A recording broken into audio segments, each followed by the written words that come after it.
Hallo, det er Juan, og velkommen tilbake til The Juan Within. Det er veldig, veldig godt å være tilbake her foran kamera, nå til episode 3 faktisk. Oh my god.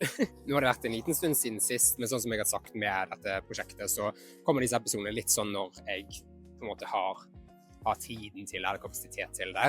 Nå er det jo ganske mye andre ting som skjer i mitt private liv, mye spennende som foregår, så da er det liksom fokuset mitt vært litt på det da. I denne episoden så jeg er egentlig ganske spent, og litt sånn smånervøs. Ikke nervøs på en sånn dårlig måte. Det er mer nervøs på en litt sånn måte, hvis det går mening. Dette temaet i denne episoden, det er et ganske tungt tema, og et ganske sårbart tema for meg selv, og for veldig mange, det vet jeg også at det er. Derfor vil jeg absolutt anbefale å ta min trigger warning på starten av videoen seriøst. Fordi i denne episoden så skal jeg snakke en del om kroppsbildet, spiseforstyrrelse, og det å rett og slett på mange måter hate sitt eget speilbilde. Igjen, sånn som jeg sa, jeg vet at det er et veldig sårbart tema for mange. Det er noe som veldig mange sliter med i løpet av oppveksten, og som mange føler på, ikke sant? Det er veldig viktig for meg å understreke at det er det denne episoden skal handle om, og litt videre, eller se videre på litt sånn egen risk, fordi at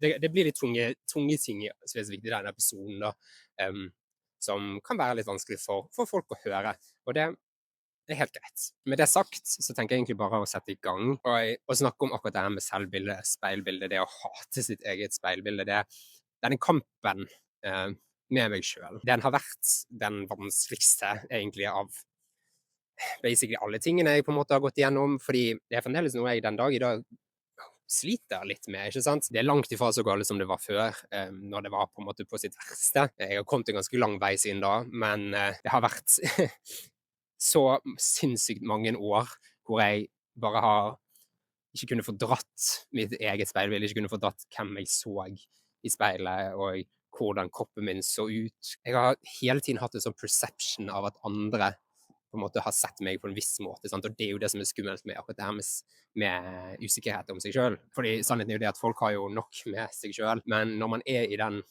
mørke boblen av sånne veldig mørke tanker og vonde tanker om seg selv, da blir man overbevist om at resten av verden tenker det samme. Og på den måten så er hjernen vår ganske kompleks og skummel på det, fordi at den aktivt leter etter feil med deg. Når vi lever i på en måte det samfunnet vi gjør, jeg kommer på en måte bli vant med å se den perfekte kroppen, idiotisk, hva er den perfekte kroppen uansett, ikke sant? Det er på en måte det som har blitt veldig programmert inn i oss mennesker, at man skal se på en viss måte ut. Og det er skummelt. Det er veldig, veldig skummelt, og det fører deg til mørke steder med deg selv, og det er det som skjedde med meg, sant? Og for meg så startet jo her igjen på sånn ungdomsskolealder / videregående, det var på en måte videregående der det ble verst, kan jeg si. Og så er det jo litt sånn, som jeg har sagt i andre episoden, det fletter jo litt inn i hverandre. Det er jo det som er litt målet mitt med den podcasten, å vise hvordan alt henger sammen. Alle disse tingene henger sammen, og som har gjort at det ble så mørkt som det ble, sant? For det er ikke sånn at det skjedde over natten. Dette har vært en veldig lang prosess hele livet mitt egentlig, hvor jeg har kjempet om en forståelse av meg selv, kjempet om å prøve å finne ut hvem jeg er, og sånn som jeg sa i den forrige episoden, men også i den første, ikke sant? Passe inn i samfunnet, passe inn her i Norge, og finne min plass her. Og det som er skummelt med det, sant, det er jo det at den usikkerheten jeg har gått rundt og følt på hele livet, for det er jo det jeg har gjort. Jeg har jo følt på en usikkerhet hele tiden, både med det, med adopsjonen min, med å være homofil, med å slite med på en måte familierelasjoner og ikke føle meg hjemme der. Da er det en sånn usikkerhet som ligger plantet inn i hjernen din på veldig mange måter, spesielt i underbevisstheten din, og den bare venter på å blomstre, den usikkerheten, og den gjør det. Og for meg så lå jo den usikkerheten og gnagde på underbevisstheten min lenge, og det var egentlig bare snakk om tid før det på en måte rant over for meg akkurat rundt det, til liksom at jeg skulle begynne å slite enda mer med meg selv. Og jeg husker veldig spesifikt når jeg begynte på videregående, da begynte jeg i musikk, dans og drama,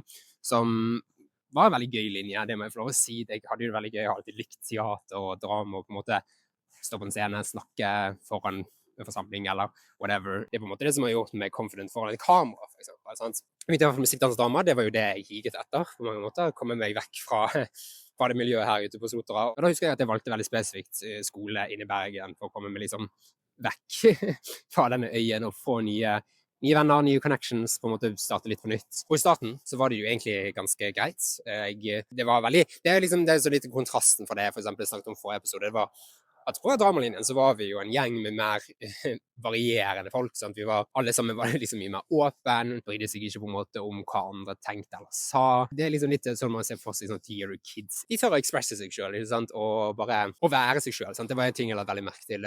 Det miljøet jeg var i der, det var liksom, der var det mange folk som de var seg selv. Det var ikke på en måte om å gjøre det passe inn på en viss måte, de bare var seg selv. Og det var veldig deilig, og der fikk jeg jo på en måte veldig mange flere, for eksempel skeive venner, ikke sant? Og på denne måten så var jo det en positiv ting, sant, da jeg begynte på den skolen, men så var det jo at rundt på den tiden så hadde jo jeg som sagt begynt å slite enda mer med selvbildet mitt, og slite enda mer med å akseptere meg selv igjen. Mens jeg liksom vokste opp, så prøvde jeg jo alltid å finne svarene på de tingene jeg lurte på, ikke sant? I hvert fall i underbevisstheten min så lå jo de og gnagde hele tiden. Og når jeg begynte på videregående, så husker jeg veldig godt at jeg begynte å sammenligne meg med andre som gikk i klassen min, da spesifikt andre gutter. Rett og slett fordi at når man begynner på en skole der man på en måte skal prestere i en viss ting, som jeg egentlig trodde fra før av at jeg var ganske god i, eller jeg følte meg i hvert fall ikke confident i skuespill og teater, for jeg hadde drevet med det en stund, ikke sant? Men så kom jeg på den skolen, og i mitt hode så var alle guttene rundt meg på en måte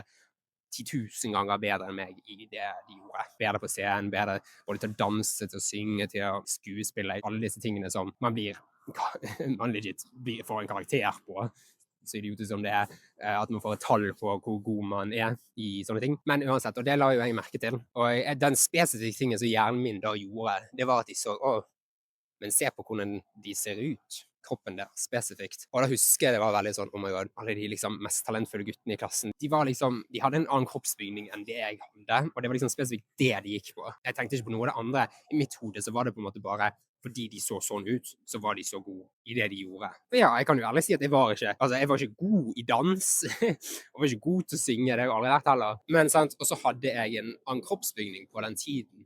Så, vi alle har jo forskjellig kroppsbygning, ikke sant? Men når man er såpass ung, og jeg på en måte er i den utviklingsfasen, og man blir påvirket av alt rundt seg, miljøet rundt seg, folkene rundt seg, da prøver man som sagt å finne en plass inn der, og sånn som jeg sa, hjernen vår prøver jo også alltid å finne feil, for å finne ut hvorfor man føler seg på en viss måte, ikke sant? Og på den tiden så var jeg jo mye mer, jeg var ikke stor sånn sett, men jeg var større i kroppsbygningen og hadde liksom litt mer vekt på meg da, som igjen var en av grunnene til at jeg også allerede på litt tidligere enn det rundt i ungdomsskolen hadde begynt å liksom tenke på det her med selvbildet, og prøvde liksom å skulle se mest mulig tynn ut. Og jeg husker jo på ungdomsskolen så hadde jeg jo perioder der jeg hadde lyst til å ha samme kroppsbygning som jenter, altså se tynn ut som jenter, men det er jo faktisk direkte fysisk umulig for en gutt å gjøre, ikke sant? Fordi at gutter har en helt annen kroppsbygning enn jenter, og på måten vektlegger seg og sånt, det er jo helt annerledes, ikke sant? Men sånn var det. Hjernen min var overbevist om at jeg skulle se på denne måten ut. Ja, som sagt, den samlingen begynte på videregående, og jeg begynte liksom å bli mer og mer usikker på kroppen min. Begynte liksom mer aktivt å veie meg selv, og ta ekstra titt i speilet, og være litt sånn, begynte liksom sakte men sikkert å få sånne ganske vonde tanker om meg selv, men så hadde jeg ikke litt blomstret helt fullt ut enda på det tidspunktet. Det var på en måte noe som lå der og gnikket og grukket, kan man si, på underbevisstheten min. Men så kom på en måte det punktet hvor det gikk totalt mørkt for meg akkurat når det gjaldt det her. Og da husker jeg veldig godt spesifikt at jeg var på ferie i Skottland med familien min. Og det skulle være koselig familieferie. Skal ikke det da, når du drar med familien din, skal du ha det kjekt og kose deg, og ikke tenke på egentlig noe annet enn bare ha det gøy. Men så som jeg har nevnt tidligere, så har jeg hatt situasjoner der jeg på en måte har sittet veldig med det å connecte med familien min, spesielt min far. Og på denne turen så husker jeg veldig godt at han av en eller annen merkelig grunn valgte å kommentere på utseendet mitt. Valgte å kommentere på vekten min, rett og slett. Veldig sånn kvass, sånn, se på deg selv, liksom. Du skal ikke begynne å trene, så du må gå ned i vekt. Og jeg bare husker så godt det spesifikke momentet, hvordan jeg bare følte at jeg skalv i kroppen, og jeg fikk en det kom en sånn vond, liksom sånn bølge gjennom hele meg.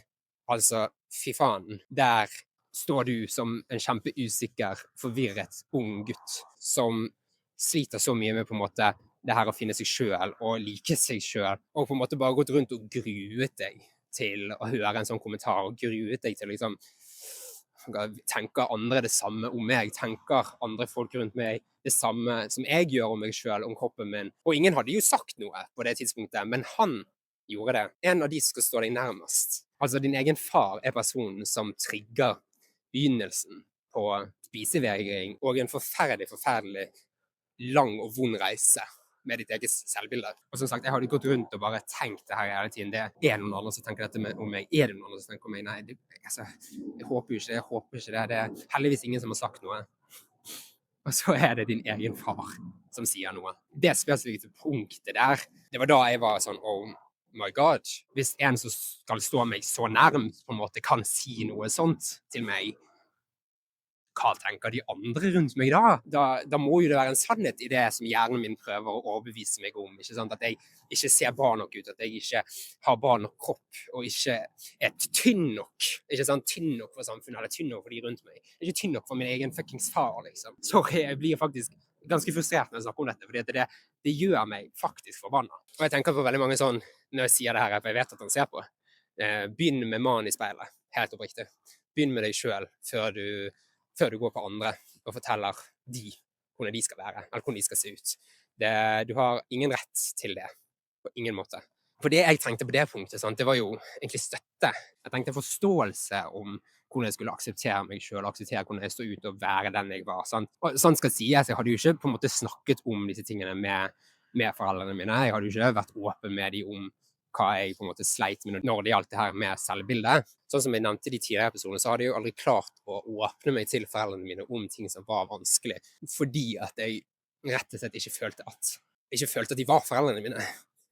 De var to mennesker som hadde valgt å dra til andre siden av jorden og hente meg, men det betyr jo heller ikke at jeg ble overbevist om at disse her skulle være foreldrene mine, fordi det var ikke det inntrykket jeg fikk.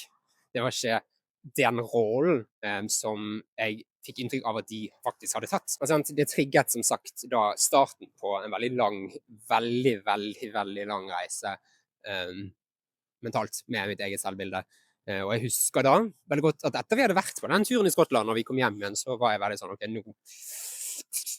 nå må jeg bare kjøre på her og på en måte drite i mat, gå og trene, hive meg på en sånn idiotisk diett. Og ingen gutt som er i en alder hvor han skal vokse og alt dette skal gå på noe diett der du på en måte spiser 2 måltider dagen med sånn ingenting. Men det var det jeg gjorde, fordi at jeg begynte å få spisevegring, sant? Jeg hadde begynt å få en vegring for mat. Det var jo det jeg hadde blitt fortalt, ikke sant? At jeg måtte gå ned i vekt, jeg måtte begynne å trene og alle disse tingene. Og da er det jo naturlig at mat er det første man på en måte retter seg mot, og velger å kutte ut det, noe som er så essensielt for vår overlevelse, ikke sant? Og det var da jeg fikk min første på en måte sånn spiseforstyrrelse da, rett og slett, hvor jeg droppet mat helt som sagt, og gikk og trente masse, og jeg gikk jo egentlig ganske relativt raskt ned i vekt. Jeg husker jo veldig godt at venner på skole og sånt, de begynte jo å faktisk bli bekymret for meg. Det var punkt hvor på en måte flere av de var sånn, vi ser det jo ikke, liksom, du er blitt veldig tynn, hva skjer? Veldig mange hadde blitt bekymret, men jeg greide jo ikke å se det de så, selv om de fortalte meg at jeg hadde gått ned i vekt, at jeg hadde blitt tynn, at jeg hadde tatt av veldig mye kroppsvekt. Det var ikke noe jeg klarte å se i speilet. Fordi hver gang jeg gikk i speilet, hver gang jeg så meg selv i speilet, så var det bare en ting jeg så. Jeg så en mye større versjon av meg selv, og var overbevist om at sånn så jeg ut. Fordi igjen, sant? Det er det som er så skummelt med hjernen vår, og samtidig veldig fascinerende, egentlig. Hvordan den får et veldig spesifikk perception av deg. Den blir overbevist om sånn ser du ut, sånn som dette er deg. Og da når du da ser deg selv, og ser deg selv i speilet, og ser deg selv på en måte i et speilbilde, så skaper hjernen din, sant, en viss image av deg selv, som ikke andre ser, men du ser det. Du ser den versjonen som hjernen din er overbevist om at du er. Og det er jo dette som kalles kroppsdysfori, ikke sant? Eller body dysmorphia. At du ser deg selv på en helt annen måte enn det omverdenen gjør. Du har et helt annen perception av din kropp. Og det er jo bare det som skjer inni her, sant? Det er jo bare hjernen din som spiller et puss på deg selv. Og når det frø har blitt plantet og blomstret, den usikkerheten, da er veien videre veldig, veldig skummel, ikke sant? Fordi at folk rundt deg kan si hva de vil, og de kan fortelle deg at du ser sånn og sånn ut, og ser bra ut, eller whatever. Men det er ikke godt nok for deg, sant? Det er ikke godt nok for deg selv. Du kommer aldri til det punktet hvor du på en måte føler deg 100% tilfreds med deg selv. Det da man i en sånn mørk boble av både spisevegring og veldig usunt kosthold og veldig usunt liksom, forhold til din egen kropp. Og ikke minst veldig usunt forhold til trening, for eksempel. Og som sagt, ja, jeg gikk jo raskt ned i vekt, og fikk høre fra alle rundt meg at herregud, går det bra med deg, liksom. Men fremdeles, jeg klarte ikke å ta det til meg, sant? Jeg klarte ikke å egentlig helt forstå hva det var de mente. Jeg hørte jo hva de sa, men jeg var alt for overbevist om at jeg så ikke bra nok ut. Men så etter hvert så var det jo det sånn som jeg nevnte i forrige episode, når jeg møtte eksen min faktisk. Altså, alt henger sammen, sant? Alt flettes sammen. Og det var på det punktet at på en måte denne spiseveien min snudde litt. Jeg begynte på en måte å gi litt mer egentlig faen, og var litt sånn, ok, han her liker meg, han her liker hvordan jeg ser ut, jeg trenger ikke å på en måte hige etter et visst image lengre. Og det var jo et litt sånn lyspunkt, og det er viktig å nevne, ikke sant, sånne ting som det der, fordi sånn som det er med psykisk helse, det går i bølger hele tiden. Du kan ha moments av clarity og moments av godhet og føle deg bra og ja, være tilfreds med deg selv plutselig en dag eller i en liten periode, og så plutselig snur det, ikke sant? Plutselig så snur det og blir på en måte mørkt igjen. Spesielt når du ikke på en måte vet hvordan du skal jobbe med deg selv og på en måte har så sinnssykt mange usvarte ting, for det var jo det jeg fremdeles hadde, selv om jeg hadde blitt sammen med han på det punktet, så hadde jeg jo fremdeles veldig mange ting som jeg var usikker på, og som fremdeles lå liksom og gnagde i universiteten min. Så det var jo et veldig fint på en måte sånn sett lyspunkt å snu litt på det der og gi litt mer faen. Men så var jo også problemet der at det tok ikke lang tid før jeg begynte å legge på meg igjen. Og det kom jo sånn krypende sakte med sikkert. Og jeg husker jo også etter hvert da, så begynte jeg jo faktisk å sammenligne meg med eksen min. Jeg så på han, og så på meg selv og var sånn, hvordan i alle dager kan han være med meg? Sånn, jeg ser jo 100 ganger større ut enn han. Hva er det her for noe, liksom? Da forsvant den godhetsfølelsen som jeg hadde følt på en liten periode, og ble igjen erstattet med den usikkerheten som jeg hele tiden hadde i underbevisstheten min. For det var jo ikke sånn at jeg egentlig hadde prosessert eller jobbet med dette her på noen som helst måte fra før. Det var ikke sånn at jeg hadde healet fra disse vonde tankene om meg selv. Det var bare det at jeg midlertidig hadde funnet en annen person som på en måte kunne få meg til å føle meg litt bedre med meg selv. Men selv om en annen person gjør det, så betyr ikke det at du selv på en måte blir overbevist om det. For det er jo en jobb du må gjøre med deg selv, ikke sant? Det er jo den selvaksepten og det å like seg selv og like kroppen sin og være snill mot kroppen sin. Det er bare ditt eget ansvar, ikke sant? Så, sånn som jeg sa i sted, alle andre rundt deg kan si hva som helst, eller gi deg hva som helst komplimenter, eller hva som helst følelse. Men sant, som sagt, så er det det som sitter inne her i hjernen din, det er det som på en måte du må jobbe med. Og det var jo det, sant, det ble suppressed vekk i en periode til det fikk lov å komme opp igjen. Og når det da begynte å komme tilbake, når jeg begynte å bli mer og mer usikker på meg selv igjen, da var det på en måte next level. Da var det enda verre enn før. Som sagt, jeg begynte å sammenligne meg med eksen min, jeg begynte igjen å sammenligne med folk rundt meg, jeg begynte å veie meg selv igjen. Men i tillegg på det punktet så hadde jo koronapandemien startet. Og under pandemien så var jo det både lockdown og det ene og det andre, og da bodde jeg faktisk inne i Bergen i byen med bestevenninnen min. Men problemet var jo det at på grunn av denne lockdown så ble jo jeg låst inne. Ble jo vi alle selvfølgelig, men ble låst inne med våre egne tanker. Det ble på en måte veldig sånn vond og ond boble jeg bodde i. Sant? Det var jo på grunn av hvor jeg var psykisk med meg selv. Ja, så ble jo jeg sittende inne på rommet mitt der inne i byen. Ble sittende der inne med mine egne veldig mørke tanker. Og de fikk lov å fortsette å vokse, de fikk lov å fortsette å gro, og fortsette å sette seg fast inne i psyken min. På det punktet så hadde jeg bare begynt å drite i meg selv veldig, veldig mye. Jeg ga sipp på meg selv. Det var da på en måte det virkelig begynte å bli mørkt i livet mitt. Altså, jeg avlyste avtaler å gå ut med folk, jeg ville ikke møte noen av familie, jeg ville helst unngå mest mulig venner, ville så vidt være egentlig med eksen min, sant? Jeg ble mer og mer isolert fra omverdenen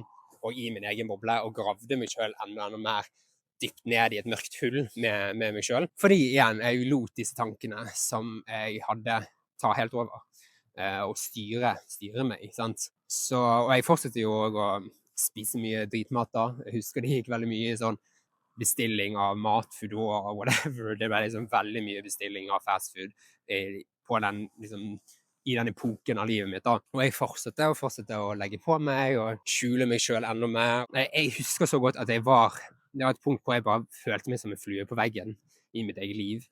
Jeg var ikke meg selv lenger. Jeg kunne ikke fordra hvem jeg så i speilet. Jeg klarte ikke nesten å gå og se meg selv i speilet, og hvis jeg først gjorde det,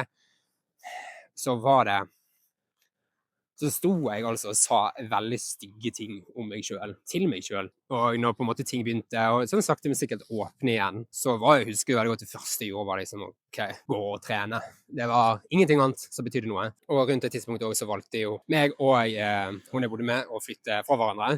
Det var veldig mye som skjedde igjen. Jeg hadde ikke godt av å bo der inne lenger, og både økonomisk, men også for min egen psykisk del. Så da flyttet jo jeg hjem igjen her til Sotra til familien min da. Og når jeg da flyttet hjem igjen, så var jo jeg, som sagt, på et veldig, veldig mørkt sted psykisk. Og det tid også så skilte faren og moren min seg.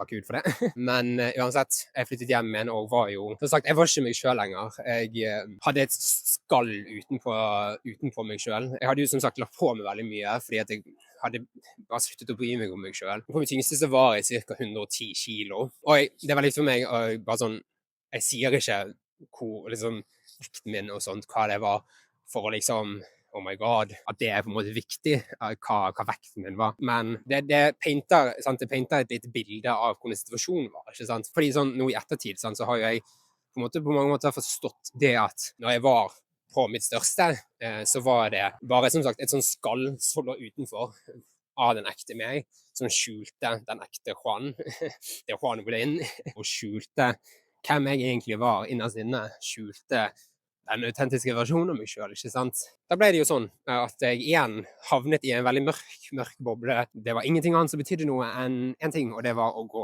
ned i vekt. Da gikk jeg igjen tilbake til liksom det her med å trene hver eneste dag. Og selvfølgelig, jeg sier ikke at det ikke er sunt å trene, det er jo kjempefint å holde kroppen i gang. Og selvfølgelig, jeg trengte nok å være sunnere med kroppen min på det tidspunktet også, og på en måte gå og trene, det var nok viktig sånn sett, men så er det forholdet du har til treningen. Det er forholdet du har til det her med kosthold, med kroppen din, med hvordan man skal trene på en sunn måte. Og det er veldig stor forskjell på å trene på en sunn måte og en usunn måte. Og jeg som sagt hadde nok ikke en sunn måte å gjøre det på. Det var på en måte hver eneste dag, så var det på en måte det eneste jeg kunne fokusere på, det var det at jeg skulle trene og spise minst mulig. Det gikk på en måte tilbake til det, sant? Men enda sterkere, enda vondere og enda verre. Ja, og dette var i 2022, jeg husker hele det året veldig spesifikt, fordi at det eneste som var viktig for meg det året, det var å isolere meg mest mulig fra mennesker. Isolere meg mest mulig fra folk rundt meg, og igjen bare være i min helt egen boble. Og det er jo det som er skummelt, du isolerer deg fra omverdenen og det sosiale, og mister helt det. Og du spør ikke om hjelp, fordi hvem er det egentlig du har lyst til å spørre om hjelp? Ikke for familien, ikke hos venner. Du er overbevist i ditt hode om at det er ingen som kan hjelpe deg. Det er ingen som vil hjelpe deg, eller som ser deg, sant? Og jeg vet jo det, sånn i ettertid ikke var sant, men i mitt hode var det sant. Og hos meg var det veldig, veldig sant. Før jeg kunne gå og vise meg blant mennesker på en måte, og før jeg kunne være blant andre, så måtte jeg først se på en viss måte ut. Det var det viktigste for meg. Og jeg var jo fremdeles sammen med eksen min på det tidspunktet, men vi så jo hverandre så sinnssykt sjelden det siste året vi var sammen. Og jeg tror nok en del av det sant, var jo faktisk fordi at jeg hadde isolert meg så mye som jeg hadde, og jeg mistet meg selv enda mer. Alt som var i mitt hode var bare at jeg så ikke bra nok ut, så ikke bra ut for noen. Det er jo det som var skummelt når du først på en måte sliter med det her med selvbildet fra før av, og du begynner å legge på deg igjen. Da trigger det på en måte på nytt denne spisevegingen og dette vonde kroppsbildet, men det blir amplified ganger 1000, sant? Da blir du minnet på de vonde ordene som du fikk høre fra din egen far. Vi skal stå deg nærmest og være din største støttespiller. Da blir du minnet på Da var det som skjedde. Jeg fortsatte å bare trene, og det var det som skjedde, og da begynte jeg å gå ganske raskt ned i vekt, men ikke i speilbildet. I speilbildet så jeg på mange måter helt like ut som jeg alltid følte meg, sant? Følte meg ikke vel i min egen kropp og hatet min egen kropp. Da var det jeg så i speilbildet, sant? Og jeg igjen hadde jo begynt å få høre på nytt det her med at nå hadde jeg begynt å bli tynn igjen, liksom. Hva enn folk sa, så betydde det ingenting, fordi at the man in the mirror var ikke den personen som han ville. Jeg klarte jo så vidt å se meg selv i speilet, sant? Og når jeg først gjorde det, så sto jeg for lenge, ikke sant? Jeg husker jo perioden hvor det var på en måte på sin mørkeste, så måtte jeg faktisk forberede sånn nesten 1-2 timer ekstra til å kle meg, fordi at jeg visste at jeg kom til å bruke så mye ekstra tid og finne noe som jeg kom til å føle meg komfortabel i den dagen. Sant? Jeg fortsatte jo bare å gå og bytte klær hele tiden, fordi jeg følte meg for stor i alt jeg gikk med. Uansett hva jeg tok på meg, så var det liksom, så jeg for stor ut på meg selv. Det er jo det som er essensen her, sant? Det er jo det du blir overbevist inni her om hvordan du ser ut, og da er det en indre kamp med deg selv som ingen andre kan forstå, for ingen er deg, sant? Du er din egen mørke boble, og da tror du at verden tenker akkurat det samme om deg som du tenker om deg selv. Det er det som er så sinnssykt skummelt med det her, men det er så sinnssykt viktig å snakke om, sant? Og nevne, fordi at det er fremdeles et veldig stort problem i samfunnet vårt at man sliter med det her med kroppsbildet, og sliter med kropp, og føle seg tilpass i sin egen kropp, hvordan man ser ut. Og spesielt i eraen av sosiale medier, nok enda verre nå enn før, egentlig, hvor alt man ser, og alle man ser, ser på en viss måte ut, og man blir overbevist om at man skal se sånn ut for å bli likt, og for å være bra nok. Men sannheten er det at du skal aldri please samfunnet. Det er jo ikke det som er viktig. Det aller viktigste er jo at du er snill med deg selv, og snill mot kroppen din. Ta vare på den. Sant? Du skal ha kroppen din hele livet ditt. Du skal ha den resten av livet ditt. Den kommer alltid til å være der med deg, helt til dagen du dør. Det er jo det. Kroppen vår er jo en vessel. Ikke sant? Det er en vessel i denne reisen vi har her på jorden. Den skal bære deg fra alle steder du går, hver eneste dag. Den kjemper for å holde deg i live hele tiden. Tenk det.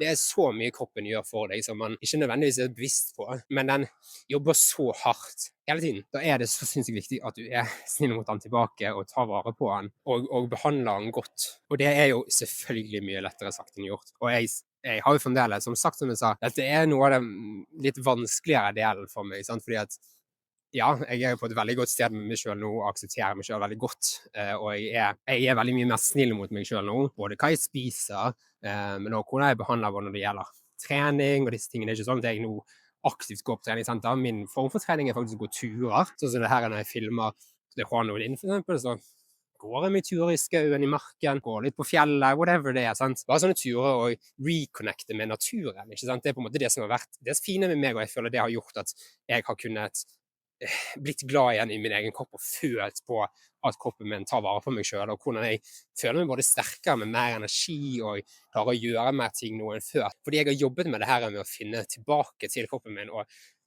like den for den er. Men sant, den veien er så sinnssykt lang, og jeg har fremdeles mer arbeid jeg må gjøre med. Jeg kan fremdeles ta meg selv i å dobbeltsjekke meg i speilbilder, eller dobbeltsjekke meg i refleksjoner og sånn, for å se liksom om vi ser tynn og ut, sånn. Det er den gamle ego-delen av meg som på en måte fremdeles ligger der og lurer litt. Det er det gamle egoet mitt som jeg fremdeles kjemper mot. Men så er det at det er så deilig nå å se på en måte at resultatet av healingen jeg har gjort, for det er jo en total ting, ikke sant? Healingen har gjort at jeg har kunnet healet sinnet mitt, men også healet kroppen min, og healet forholdet mitt til kroppen min. Det er det som er så magisk og vakkert med å legge inn arbeidet for å heale, fordi du ser på en måte resultatet av det etter hvert. Du kommer på et punkt, trust me, du gjør det, du kommer på et punkt der ting faktisk begynner å føles godt igjen, og genuint godt igjen, hvor du lærer psyken din og lærer kroppen din, sant? Og selvfølgelig, sånn som jeg sa, mental helse syke, det går opp og ned hele tiden. Selvfølgelig, jeg har jo dager hvor jeg føler meg verre enn dagen før, eller whatever. Men de er mye mindre gale enn før, fordi at jeg både vet teknikkene for å jobbe med min egen psykiske helse, men også teknikkene for å være snill mot meg selv og snakke fint til meg selv. Klarer nå faktisk å gå i speilbilder og være sånn, du ser faktisk bra ut. Du skinner, du gløder, alle disse tingene, sant? Jeg klarer faktisk å si sånne ting til meg selv nå, noe jeg aldri hadde trodd, bare for sånn et halvt år siden at jeg kommer til å si. Jeg hadde faktisk aldri trodd det. Reisen har vært veldig lang og veldig vond, og jeg har fremdeles selvfølgelig mer å gå. Jeg er jo fremdeles på en reise sånn som vi alle er her, men jeg synes det er så fint at jeg kan sitte her og dele dette, og at det kanskje kan være til hjelp for andre å høre det her, sant? Hvordan jeg også har slitt med det her, og med det her med selvbildet, sant? Og jeg vet at det er så sinnssykt mange unge jenter og unge gutter som absolutt sitter nå og sliter med det her med kroppen sin, og sliter med å like seg selv og speilbildet sitt. Og derfor er det enda viktigere for meg å kunne sitte meg ned foran kamera og snakke om det her, og vise til at den reisen med kroppen sin og med selvaksept av kroppen sin, det er dessverre blitt en veldig vanlig ting i vårt samfunn, hvor unge spesielt ikke kan fordra hvordan de ser ut, har et kjempeusunt forhold til kropp, og er totalt disconnected fra kroppen sin. Det var jo det jeg var når jeg var på masse. Man ser ikke på kroppen sin som en del nesten som en del av seg selv en gang. Det en så sinnssykt hårfin balanse på akkurat det der, at du må klare å kunne se deg selv i speilet, se kroppen din og gi den ros og kjærlighet, samtidig som du tar helsen din seriøst, men på en sunn måte, ikke sant? Fordi når du har den balansen, og at du klarer fremdeles være takknemlig for kroppen din, være takknemlig for at du har den, ser ut som man gjør nå, sånn det på en måte, så kan du fra der begynne å jobbe videre. Fordi da jobber du i hvert fall med kroppen din for et utgangspunkt av, greit, jeg aksepterer at det sånn det nå, jeg ønsker kanskje å oppnå en litt sunnere følelse i kroppen, eller å oppnå en litt sunnere vekt, eller whatever det sant? Hva enn målet ditt er. Det viktigste er at målet ditt nås fra et sunt perspektiv fra hjernen din, sant? Ikke et usunt perspektiv. Da blir du faktisk aldri fornøyd, uansett hvor mye arbeid du legger inn. Jeg husker veldig godt når jeg fikk magesåret mitt, for eksempel, når jeg ble syk av å være psykisk syk. Jeg hadde på en måte mistet litt kontroll over kroppen min, og mistet kontroll over vekten min, fordi da fikk magesår, så raste jeg ned i vekt på det punktet. Og da husker jeg at det var første gangen jeg var sånn, oh my god, nå er det godt for at jeg kjemper imot kroppen min, til at kroppen min kjemper imot meg. Den prosessen som det var, det hjalp meg veldig med å komme tilbake til et aksept av kroppen min og like den igjen, fordi at da innså jeg på en måte det har faktisk konsekvenser når du ikke behandler kroppen din godt. Og det er jo det som er det nesten ironiske med det hele, ikke sant? Når jeg først fikk magesår mitt og begynte å rase ned i vekt, så var jeg veldig sånn, da gikk på en måte ønsket mitt fra å gå ned i vekt til motsatt. Da plutselig var jeg sånn, nå bør jeg kanskje legge på meg igjen, og det bare viser hvor sinnssykt stor kontrasten kan bli, og hvor sinnssykt switch det blir plutselig. Det er helt uventet, du forventer det, ikke sant? Men så plutselig en dag så er du sånn, nå har du ikke kontroll på vekten din lenger, nå har du ikke kontroll på kroppen din lenger, og det er en kjempeubehagelig og skummel følelse. Men det er også en wake-up call som jeg på mange måter trengte, absolutt. Det har gjort noe at jeg nå endelig kan sitte her og si at jeg aksepterer kroppen min, jeg liker kroppen min, jeg føler meg bra med meg selv, jeg føler meg tilfreds med utseendet mitt, og jeg er fornøyd med den kroppen jeg har blitt gitt. Fordi som jeg har sagt, den skal jeg ha med meg resten av livet. Den skal bære meg til alle stedene jeg har lyst til å dra, alle tingene jeg skal oppleve, men fremdeles må jobbe med det. Sant? Hver eneste dag må jeg fremdeles jobbe med det. Jobbe med å være snill med meg selv, akseptere meg selv, men det blir lettere og lettere for hver dag, og det er en veldig deilig følelse. Det er en veldig, veldig deilig følelse. Så med det så tenker jeg at denne episoden har kommet til veis ende, vil jeg si. Nå sitter jeg her og holder på å fryse ihjel. Uansett, tusen takk for at du har sett på denne videoen, eller hørt på hva enn det du har følt med på. Det har vært et veldig viktig og spennende tema i dag, som jeg absolutt synes er essensielt å snakke om, spesielt i den verden vi lever i, og spesielt i den digitale eraen vi er i, ikke sant? Hvor alt man egentlig ser er fake, og man tror at man kan oppnå noe som egentlig er uoppnåelig. Vi alle har så sinnssykt forskjellig kropp, vi alle har så sinnssykt forskjellig kroppsbygning, vi alle er så forskjellige, ikke sant? Vi alle er så unike, vi er unike individer. Det viktigste er at man aksepterer bare, ok, sånn er det nå. Du kan selvfølgelig jobbe med det, du kan selvfølgelig gjøre noe med det, uansett hvilken vei det er på en måte du har lyst til å gå med kroppen din. Men det viktigste utgangspunktet du må ha fra det, det er å være fra et akseptpunkt, sant? Akseptere at sånn er det akkurat nå. The present moment er alltid essensielt, og coren egentlig til alt. Så ja, med det så håper jeg du har likt å følge med på dette, og håper det har vært en spennende episode. Dette blir nok siste episode før nyåret, så jeg ønsker deg som ser på en fantastisk jul, og et fantastisk godt nytt år. Herregud. Neste år tror jeg blir et veldig, veldig spennende år, personlig. Og så ses vi igjen med mer til Juan Odin, ja, på nyåret. Og husk, du er så elsket, du er fin akkurat som du er, og I love you. Ha det bra.